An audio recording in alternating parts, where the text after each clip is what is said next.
Yo, what's going on, friends? How are you doing? And welcome on back to Football Therapy with me, your host, Jan. I do hope you're doing well, friends. I really do hope that, though I'm sure if you're a Chelsea fan, you are frustrated in what can only be described as turbulent times, uncertain times, a successful campaign last year under Maresca, top four, couple of trophies, feeling good again, and dare I say, even 5 weeks ago, we were feeling good. We're being Barcelona 3-0, Maresca was getting a very creditable draw at Arsenal, with 10 men actually out shooting the Gunners, ironically, and it all fell apart, and by all accounts, a parting had to be made between the manager and the club. Maresca has left, and Chelsea, I've got 1 win in 9 in the Premier League. Some seriously stinky and frustrating form. Egbali's getting absolutely roasted and dragged through the coals by the Chelsea away support. By the way, I just want to, appreciate the Chelsea fans that go and watch the games, and the away support has always been magnificent, and even though they're making their voices heard against the hierarchy, the structure, Clearlake, Egbali, it's still supporting the team. I think that needs to be recognised. It's singing against, they're making their voices heard, singing against the figures that they want to protest against, but they support Chelsea as well, and they support the team, and therefore it's less sort of toxic for the young players to experience. So I feel like that's important to note. I am still sick, by the way. I feel a little bit better right now at 12:30 p.m. on a Thursday. So I thought, right, record, now's the time. Here's your window, Jan. You can talk a little bit, so let's get the content out to the community. We're going to speak about it. We're going to speak about Liam Rosinia's Chelsea, because of course he's the man who's come in, who's tasked to change things around on the pitch and see Chelsea win some games. So I'm going to speak about his formation, what we could see at Chelsea, and we're going to get into that today. Guys, thank you so much for joining me. I do appreciate your continued support. It's a really great community here on Football Therapy of almost exclusively Chelsea fans, so thank you. If you want to become a part of it, like and subscribe. If you choose to subscribe to the channel, hit the bell. It's also worth mentioning, this is now available on podcast platforms, and you can watch the video on Spotify. You just search Football Therapy Podcast on all good podcast apps, and if indeed you do use Spotify and you want to, help me out again, I do appreciate that. You just follow, and you can give me a 5-star rating, because apparently that helps. I'm not entirely sure, but there's the housework done. Thank you so much for your guys' support. And also, I think you can hype up the video down here on YouTube. Right, so Liam Rosinia, I feel pretty bad for this guy. He's coming in. He is a really good communicator. I just finished listening to the Athletic Football Podcast's analysis on him. Of course, they did an interview with him back in October. Many of you will know now he's a very impressive individual, the way he speaks about football and his man management. He's emotionally intelligent. He, I think he'll bond really well with the Chelsea fans. He'll get the players on side. Although he's not perhaps a soft yes man like Graham Potter was, he probably will manage up better than Maresca. But of course, the question is, will he win games for Chelsea? I do apologise about clearing my throat, chest infection, of course. Will he win games? That's the big question, and that's all that matters ultimately. Chelsea needs to win. We need to be good. We need to be consistent. And look, yesterday was real bad. The loss to Fulham. Like I said, you could hear the Chelsea fan chanting protests against the Clearlake and Egbali. Another continued demonstration of poor discipline from Marc Cucurella. Again, it astounds me how we just keep doing this. A red card and then 3 yellows, quick succession. Absolutely insane, if you ask me, man. Like, the fact that we're rotating it around, senior players are doing it as well, or experienced players. It's not like one, recurring culprit or whatever. It's astonishing. Rosenior will be used to young players. Chelsea might be the youngest player, average starting team in the Premier League, but Strasbourg was the youngest in Europe. So he actually is getting a slightly higher average age with this Chelsea team, and of course, much more quality. I do not doubt he will get the players on side, because he's that good. He's that good a man manager. It's just, does he have the sand to win with Chelsea? I did react to his comments. He said a lot of things, winning trophies, winning Chelsea identity. There was a bit of Tuchel, but he also spoke about style of play. a bit too much, which of course, put up some red flags. I'm really rooting for him. I can't remember the last time I was rooting for a manager so much, purely because I've learned about him as a person. So I'm rooting for him to succeed. But of course, what is paramount is my club win and Chelsea succeed on the pitch. If he cannot deliver that, then he will of course have to go.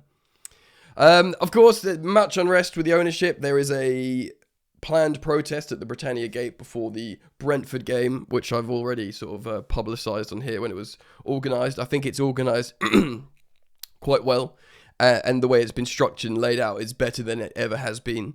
So if you want to attend the protest, I'd recommend you go and do it. I basically have been always very firm as a content creator. If you have strong views, if you're provided you're respectful to other people, you should always demonstrate your right to protest peacefully, of course. Because when you stop protesting and you shut up, that's when you get really taken advantage of. Now, look, just to reiterate my position, I'm not totally happy with how things are going. A few things have been implemented that I want, but I am getting increasingly, concerned with certain elements. The truth is, I was very happy with last season, and the truth is, at the Arsenal game, 1-1, I was very, very, not that I was there, but I'm saying by that point, I was very pleased with where we were. Of course, Maresca leaves. It does seem like he had to leave. Fine, whatever. But there is such potential in this team. Even, Callum McFarlane, #Shane, the 1-1 draw at Man City, the vibe was up, I felt good. But the Fulham, it's just one game, Fulham, and Cucurella was sent off, and had he not been sent off, I think we'd probably win that game, and it would have made, maybe Delap still scores, which is a nice story. But look, that was at Callum McFarlane's out the door now. Rosenior's coming in. Sorry for constantly clearing my throat. It is probably quite jarring as a listener, viewer, and it will end when I'm better. Pray for me. I'm on all kinds of medications. So look, let's take last season as a whole, because of course you had Andre Santos as well. We're gonna build lineups and shapes together, by the way, for Chelsea, how he's gonna set up, or how we can want him to set up, okay? But last season, the majority of his formations used was a 3-4-2-1. He used that 12 times. Now, he did use a 4-2-3-1 10 times and a 4-4. He used different varieties of back threes and back four systems. But if you look across, I'll show you here on this. If you look, for those who are seeing on the screen, the predominant formation was 3-2-4-1, but there was 4-2-3-1. And if you look across the threes and fours, the most prevalent and consistent formation is a back three. Now, if you listen to people who've been briefed on the Chelsea situation, they say Rosenior should be a seamless fit because he plays the same way as Maresca. He plays the way as Chelsea's under 21s. So everyone can swap around, the academy players coming through that are not quite ready for Chelsea can go to Strasbourg. The good Strasbourg players can come to Chelsea. Chelsea, new transfers that aren't ready to play for Chelsea can go to Strasbourg and get, learn the formation. Like Santos, once I paused the recording to clear my throat to to spare you. But you're probably thinking, well, he looks like he's playing a back three formation loads here, and extensively under Maresca, we started with a back four formation. True, but actually, many of you will know, in possession under Maresca, it was a back three. So there's slight variations. You could say maybe out of possession as well, Rosenior's team starts with a back three, so there's a lot of the roles are very, very similar. A recurring theme in Enzo Maresca's football. He didn't always do it. He changed as well a little bit. Maresca deserves a great deal of credit as a tactician that did change. He wasn't this dogmatic my way or the highway idealist that we were told to expect from Leicester. No. Just look at the Club World Cup final against PSG. It was an excellent tactical plan, and it was different to what we had seen previously. So, yes, that was Maresca. Rosenior is the same. It's kind of the same you'll see in position a back three, and you'll see a box midfield. I'll show you in a moment, yeah. And then there'll be either wing back, there'll be either a fullback or a winger holding the width. But you might see a little bit more under Rosenior at Chelsea, actual wing backs starting, rather than one winger, one fullback inverting and a winger and other players holding width and creating that box midfield in a different way. So you might see an actual slight alteration that makes you think a little bit more, oh, okay, we're starting with a more conventional back three. Now, this has served Chelsea pretty well in some cases. Of course, most notably under Thomas Tuchel winning the Champions League and under Antonio Conte winning the Premier League, the last Premier League we won. Now, I've been quite consistent in what I don't think a generic back three system wins you the Premier League in the current competitive Premier League landscape, but these hybrid systems are very, very capable of doing that. For example, Pep Guardiola's Man City, I don't know if it was the treble winning season, but when John Stones was stepping up, it was creating a similar thing where it was a back three in possession, this overload in midfield, and like an attacking five. All back three, whether it's a starting system or it's a hybrid system that in possession, it changes into this back three system. It tries to do a 5 and a 5, basically. It's just a different shape of a 5 and a 5. 5 people might be attacking, 5 will be defending, and often it's this sort of block 5 of 3 defenders and a double 6 in front. That's certainly what Thomas Tuchel did. So we'll get into it, man. We'll speak about who can play, but on Rosenior, very quickly, I'm just going to quickly pause on 1 second. All right, yes. So Tom Williams, I believe, the journalist, French expert, did speak on the Athletic Football podcast.